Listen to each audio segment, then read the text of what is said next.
when the beat drops out.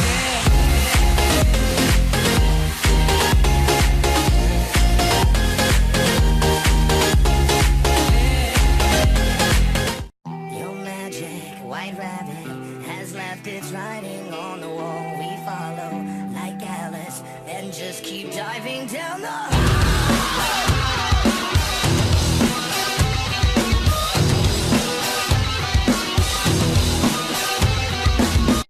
What's up, guys? Blizzardbound Bunny here, and today we're back with some more Everlasting Summer. So, just gonna adjust my freaking equipment. I say equipment, I mean my USB audio interface. That's right next to my mic. Okay, back into the story, I guess. The sun was still gleaming. We read this already. The water seemed to be blazing with flames. I kept staring as it got weaker until it completely settled. And we went back to our room. That was a waste of time. First time today, I finally felt how tired I was. There was no light in the window, so Olga must be sleeping already. Strangely enough, she waited for me yesterday. Doesn't look it. I entered the cabin, quietly stripped, and laid on the bed. Well then, with a girl in the room, that sounds a little creepy. When you think about it, my situation hadn't gotten any clearer today. In fact, I've spent the whole day doing useless stuff. Good, my eyeball itches. Why? I'm tired. I would have never have even thought about doing something like this in the real world, although I have plenty of time. How much time would I have here in total is still a mystery. God, my itches. Yeah. Maybe an eternity, or maybe there are only a few minutes left. I just didn't want to think about the past, about how I got to this camp. For the first time in a long time, while I felt really tired. Not only emotionally tired, but also physically tired, psychologically tired, and God knows how else tired. I just want this eye to stop itching. That's not what it says. I know it. I just wanted everyone and everything to shove off, starting with my own thoughts. I wanted this mess somehow resolved by itself, or at least without my active participation. And what if I'm stuck here forever? Then I'll have to get used to it. I'm so itchy and watery. So just like that, I'm not ready. My consciousness slowly drifted away from me, and it became progressively harder to concentrate on something distinct. Perhaps it's better to wait until tomorrow. I rolled over and fell asleep. The dream again? No dream? Day 3 skips the dream sequence. Okay. The night left a feeling of anxiety behind. I woke up exhausted both physically and mentally. It happens to me all the time. You see incredibly lucid images in your dreams, as if you fell into a Hollywood blockbuster with a plot full of twists. Well-paid actors and multi-million-dollar visual effects. And then you wake in the morning without remembering a thing. That's what I was trying to do, to restore the images shown by the relaxed brain, but that part of my memory was empty, either archived or formatted completely. It's 7 a.m. according to the clock. It seems to be an early bird today. Olga was still sleeping, wrapped tightly in her blanket. Wrapped so tightly in a hot summer. I got up, stretched, and went to the mirror to have a look at myself. I'd better shave. Strange idea before. Twice a month was enough, but now nothing depends on the way I look. I haven't found a razor anyway. Why do I even need it if I look like I'm 17 almost? So, breakfast can't start early than 9 a.m. This means I have plenty of time, which I can spend on walking and washing, for example. skipped all the walking part. The water didn't seem as ice cold as the previous day. Contrary, the refreshing coolness helped me to brace up and come back to reality, whether all of these events could be called real. The tooth powder didn't seem to be such an outdated thing. A quick thought struck me that it's not that different from toothpaste. Dang it. Oh, she's up. Well, when I returned to the cabin, Olga was already up. She was standing in front of the mirror and fixing her hair. Good morning, Simone. Good morning. Because of lack of sleep, my head was still singing, and my thoughts were all just jumbled together. However, I didn't regret waking up. Instead of my unusual habit of sleeping in for 2 or 3 hours more. How come you got up so early? It just happened. And no neckerchief? Once again, I'll do it myself, not a big deal. On my way to the canteen. I don't think so. Do it now. Did you forget the lineup before breakfast? How could I ever forget? What's the lineup going to be about today? We'll discuss the agenda for the day. So, what's the agenda? Frankly speaking, I didn't care for what might be on the agenda for our Rage's Pioneer Troop.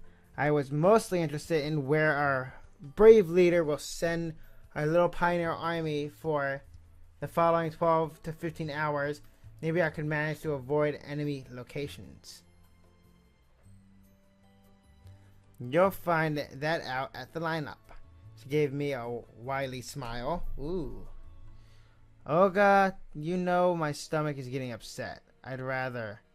Well, you know. I believe that's okay to miss the lineup once. It could not get all nasty if I failed to control it right there. Where did all this courage come from? You have 5 more minutes. I'm afraid I need more time. Can you tell me right now, please? Sure, I'll try, but just in case it all goes down.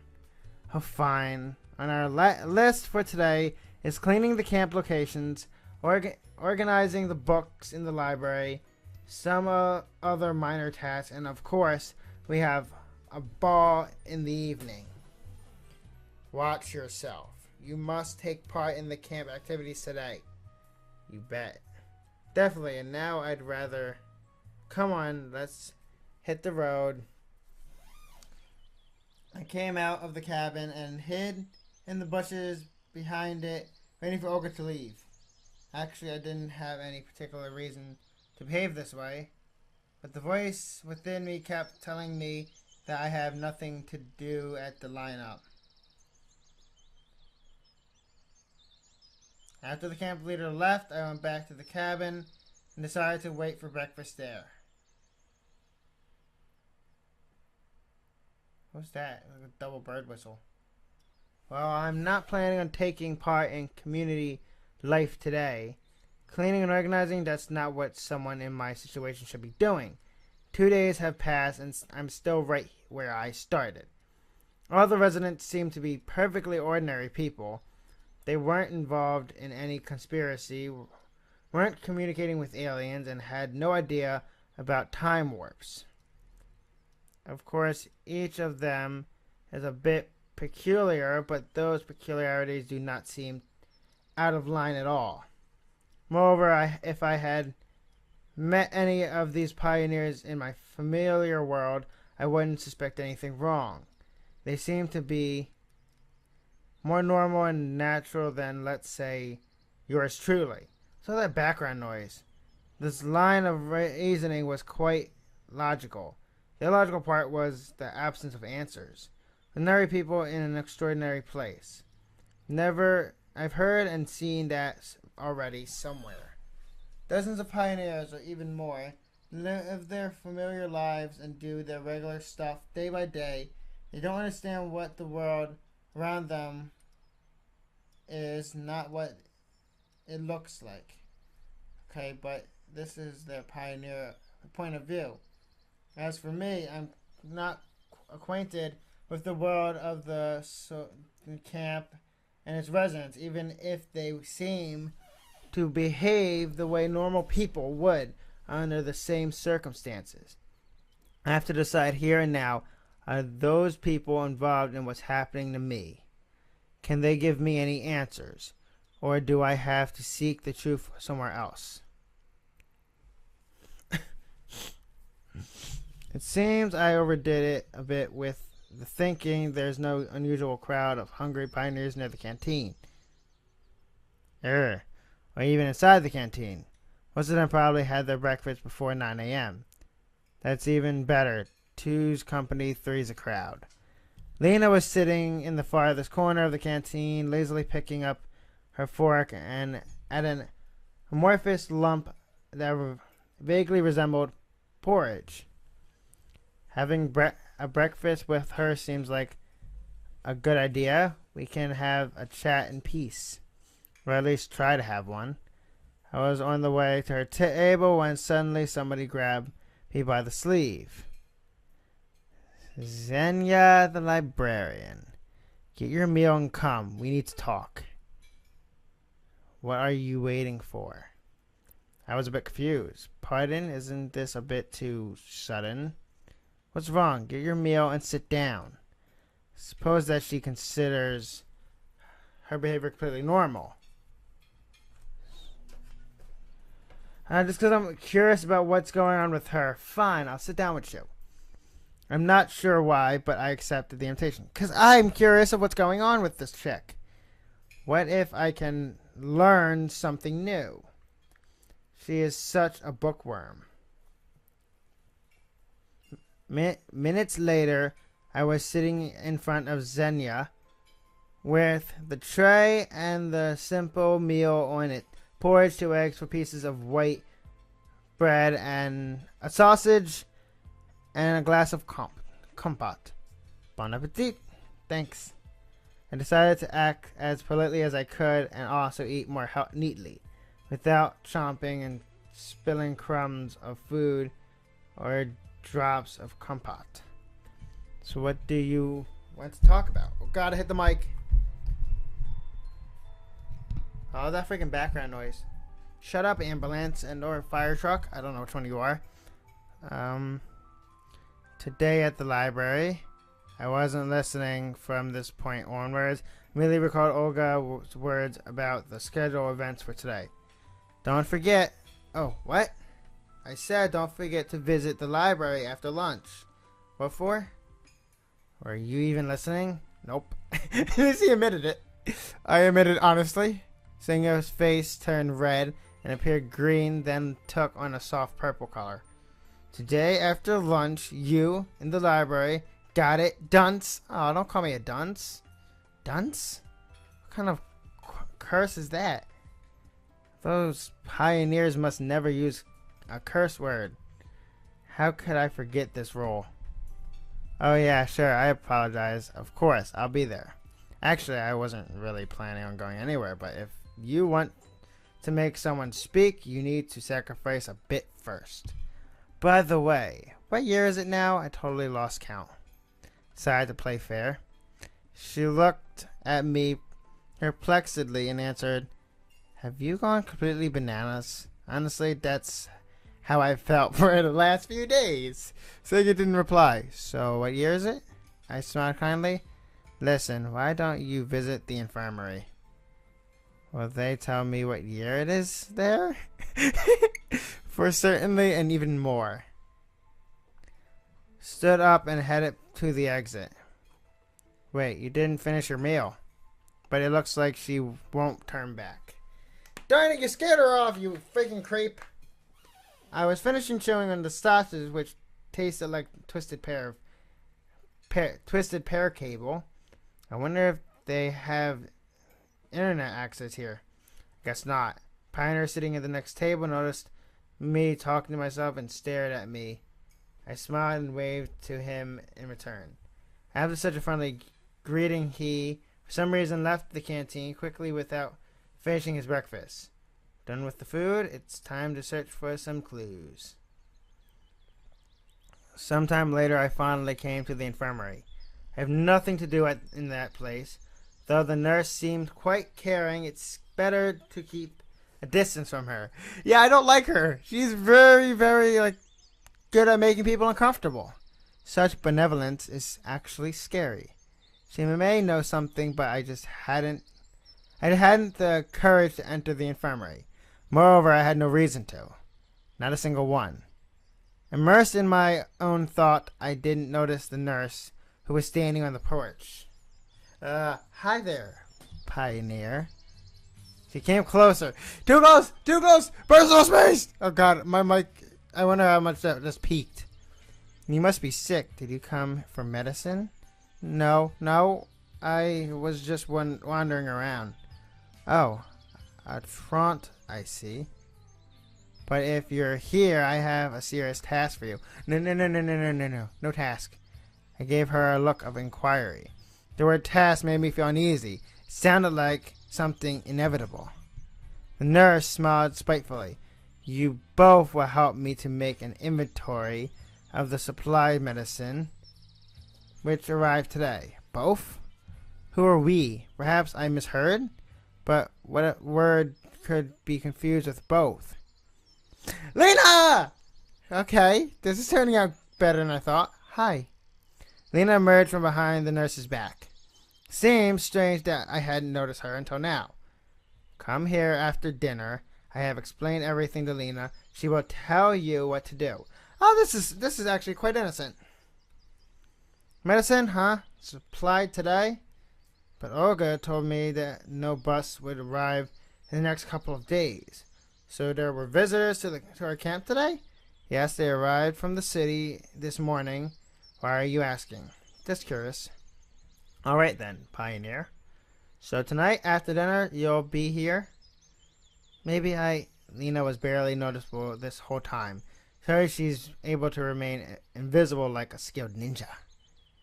I could do it on my own. No way. There are lots of boxes, and a Pioneer is always ready. Isn't that so, Pioneer? She gazed at me and smiled menacingly. I don't want to spend the whole evening doing something like this, and also I've got more important things to do. But rejecting this request would be really improper. If it wasn't Lena who was standing here, I would definitely think my way out.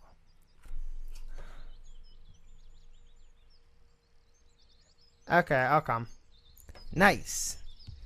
That's how a true Pioneer should answer. She's blushing in the weirdest way. Why does she look so euphoric? I don't like her face in this. Even after these words, I barely came a step closer to the be prepared, always prepared motto. Then you can go. I looked at Lena, who was still staring at the ground. I guess all that time she spent staring at the ground was enough to learn everything there is to know about the life and habits of different insects.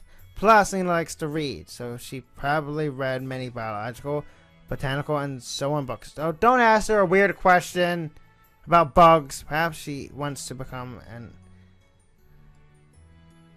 Don't ask her a weird question about bugs. Where will you head next? Lena's words drew me away from the obscure thoughts. We'd been standing at the square for some time, and my speculation about bugs' lives were only an attempt to escape this awkward situation. Though, why did I see it as awkward? Just don't forget, alright? Don't forget what? Well, tonight after dinner at the infirmary. Oh, she's not all shy and blushing. Her face got a slightly grumpy look to it. No way, that's impossible. Alright. Right. After dinner, I'm at your service. I thought too late. At my words, Lena blushed even harder. Oh, it's so cute. I need to find a way to ease the situation. Why did the nurse ask you to do it? I don't know. I was just sitting on the bench and reading a book when she came, and it's smart to ask a reliable person who would never say no. Okay, well then, after dinner. Okay, I'll be off then. Yeah, sure. She walked off somewhere beside the clubs, and I just stood at the square for some time. So what's next? I decided to visit my cabin in order to collect my phone. I don't know where I'll find myself today, but having a watch is always useful, though having a wristwatch is much easier. Suddenly I heard a different tune, which was cutting through. Your magic white rabbit has left its writing on the wall. We follow like Alice and just keep diving down the